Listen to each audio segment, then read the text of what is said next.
Ethan Tobman is the Art Directors Guild award-winning production designer for the Hulu limited series Pam and Tommy, starring Lily James, Sebastian Stan, and Seth Rogen. I'm Denton Davidson, senior editor for Gold Derby.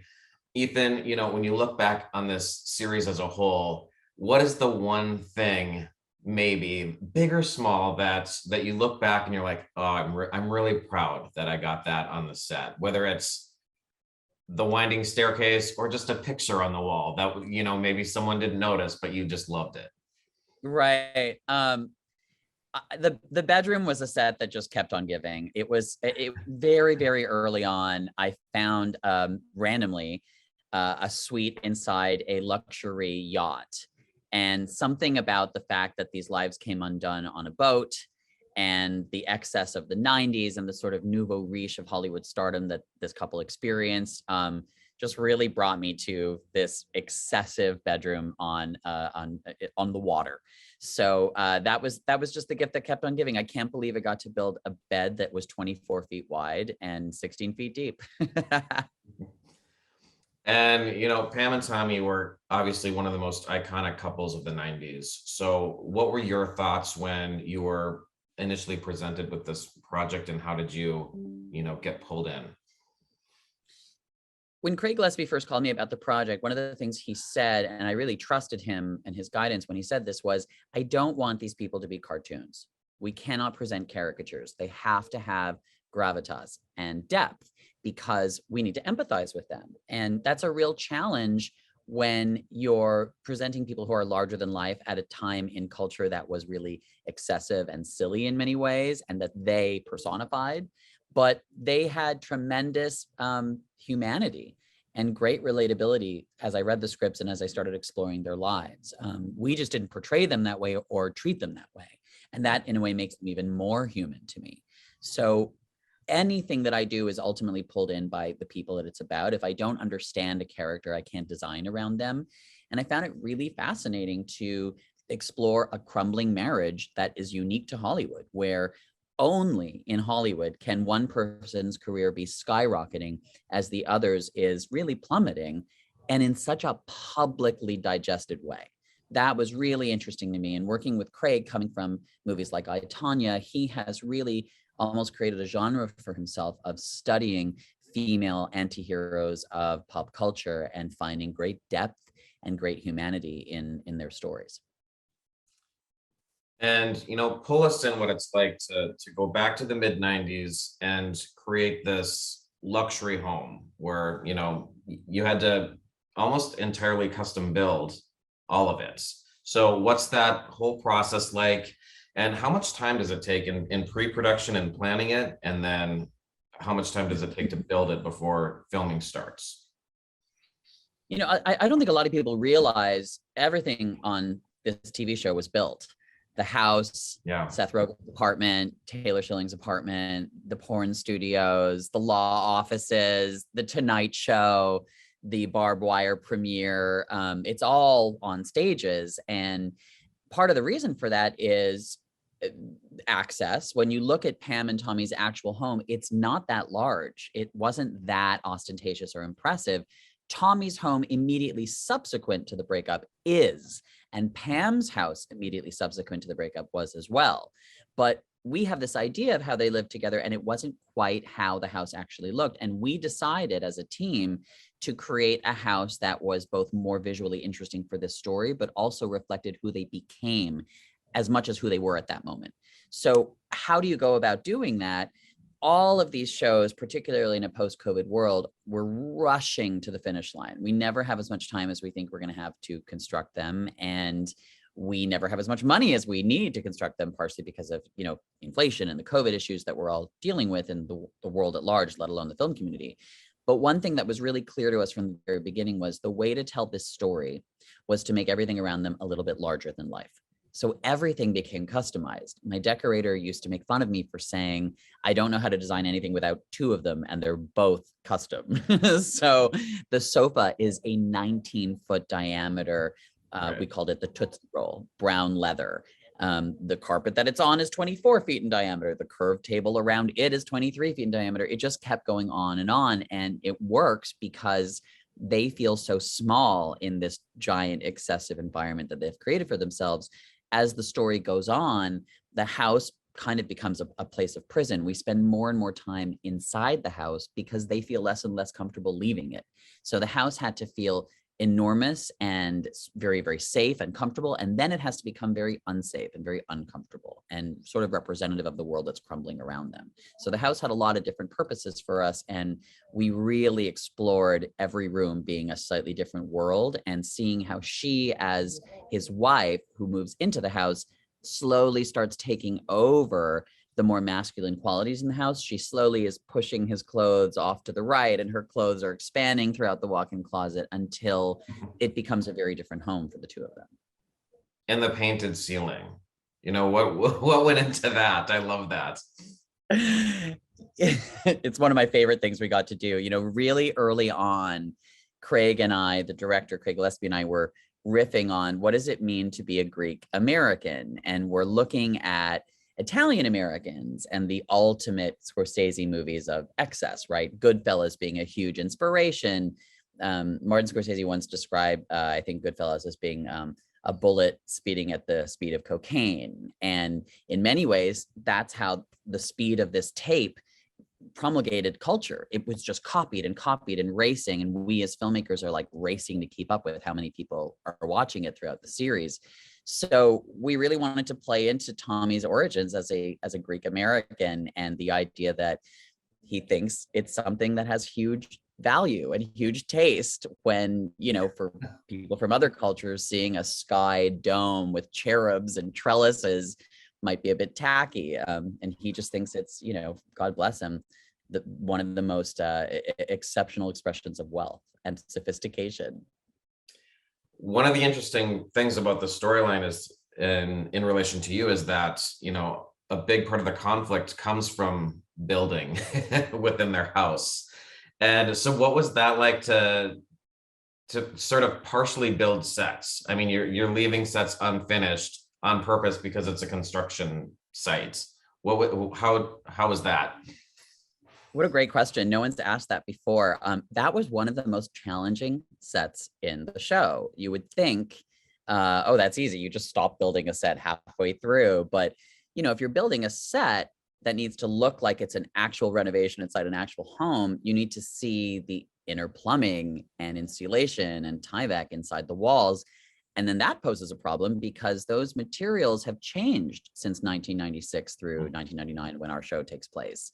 So we actually had to start creating custom graphics for the fiberglass insulation paneling that looked like logos from the era. We had to routinely get people to stop dumbing down what they were doing in order for it to look real. We don't normally do real plumbing or real electrical work on film sets, but we had to here. And the other thing that was really fun was we had to see the room change. So the room has like 3 or 4 different looks that take place over 6 months as it starts being built. So even though you don't see the final product, we had to design the final room that you never end up seeing on screen, because then we need to see how it's constructed and what gets us there. That kind of stuff is really fun and really challenging for production designers, set decorators, art directors, because you're telling a story through construction. And, you know, it's very nuanced. And then what was the biggest challenge outside of their house? I mean, what's it like to build a 90s porn studio? Or The 90s porn studio wasn't the biggest challenge. It was incredibly interesting. People don't realize, you know, one of the reasons that I love this story is because it's chronicling the rise and fall to fame from 3 different people from 3 different perspectives.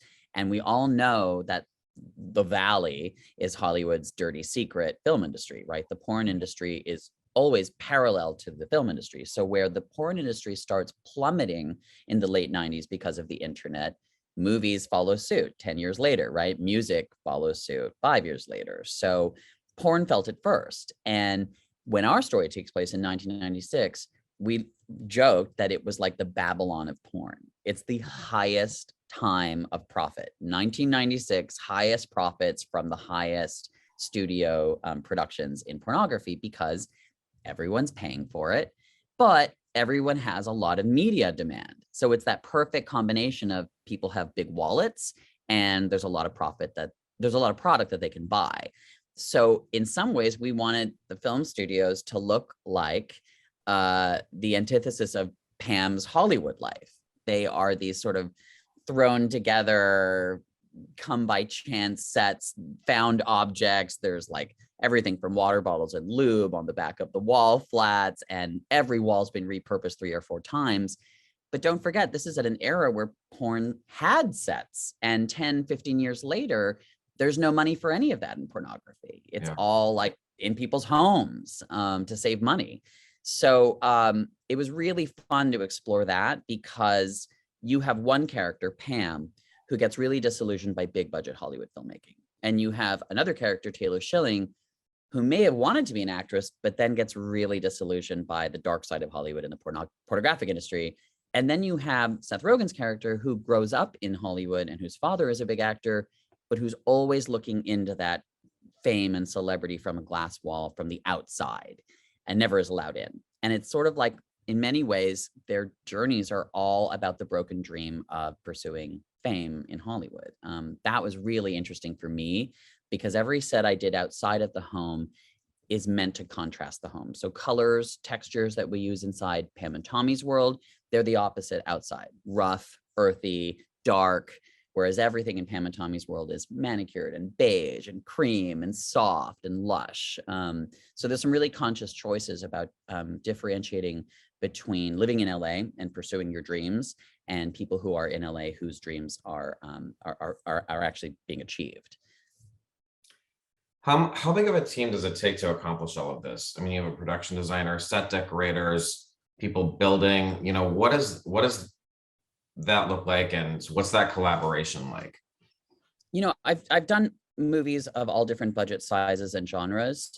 This was my first quote unquote big budget limited series, and I think this was bigger than anything I've ever done. I mean, I did a movie called Free Guy that was a very large tentpole 4-quadrant Disney movie, and we had a huge crew. But when you're doing a limited series where you have 30 locations and scripts being rewritten and it's period, it sort of blows all that out of the water. I do not know how many people were in the art department. I know at one point it was close to somewhere in the 250 person range, because we were racing to catch up. And then once you catch up, things level off a little bit. And then all of a sudden you have to recreate Tower Records on Sunset Boulevard, and you have to get all the rights to all those albums. And you're literally dressing 30,000 CDs into racks for the interior. Movies have the same challenges, but spaced out over more time and overall with less locations. Whereas we're averaging something like 30 to 40 locations, you know, per episode. One of our episodes had 60. So it takes an army. Everyone knows it takes an army, but the difference between TV and film, I think, is it changes much more quickly, and you have to be much more nimble. I learned a tremendous amount about how to keep up with the pace, but I also had an incredible crew who really specialized in TV, and even they said this was one of the most challenging TV shows they'd ever done. And it's interesting, this is sort of that rock star couple, because you've worked with a lot of music stars. You've been nominated for 2 VMAs, which is really cool, with Taylor Swift and Eminem videos, the epic Lemonade project for Beyonce. So, you know, how did you get your start working with all these musical artists? And is that sort of where you began your career, or is it just parallel, or how does that work? Yeah. You know, I always wanted to make movies. I always wanted to do quality television. I did grow up on music videos and loved them, but I never really thought about designing for music videos. I went to film school. I directed a short film. It went to the Cannes Film Festival. I thought I was going to be this big hotshot director. And I actually wrote a script and had a first look deal to develop it. And it was about a terrorist plot to blow up a monument. And I handed it in August of 2001. And in September 11th, 1 month later, not only did that script become hugely unmakeable, but the entire industry shut down. And I had nothing to do with my suit from Cannes, except to use it as a waiter catering. So I was sort of desperate and trying to figure out how to make a living post film school, and I could always draw. And I started drawing for photographers, and I became a set designer and a prop stylist for photographers. I worked with some very, very big photographers in the early 2000s, from Annie Leibovitz and Mario Testino and Stephen Klein, doing a lot of Condé Nast stuff. And some of those photographers started getting their shot at directing music videos, because that was a really big thing in the early 2000s. And they brought me. So I started doing music videos that way. And, you know, the goal was always to do film, but it was like this really circuitous way where then some of the music video directors became commercial directors. And then some of those commercial directors became film directors. And it finally brought me back to long form. And by the time I really started doing movies again, I'd worked with enormously successful feature film directors in commercials. So I'd worked with some of the big guys who were making movies, but I had to catch up on my budgets for film.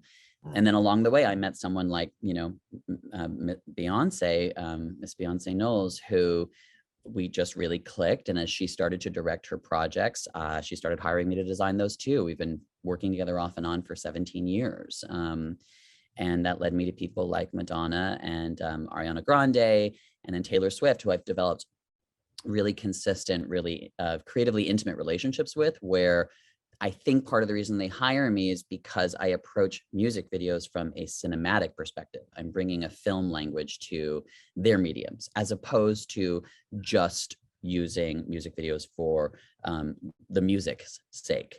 So a lot of the things that I do with these artists, I'm proud to say, tend to be really cinematic, and Lemonade is like, and Black is King are great examples of really feature length music videos that take more cues from films than from the genre of music.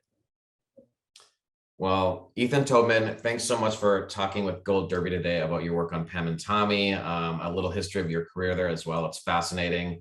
Pam and Tommy is streaming on Hulu right now. Everyone watching this interview can head over to goldderby.com, make your Emmy predictions, meet those experts, and check interviews with more top contenders. Ethan, thanks again for chatting.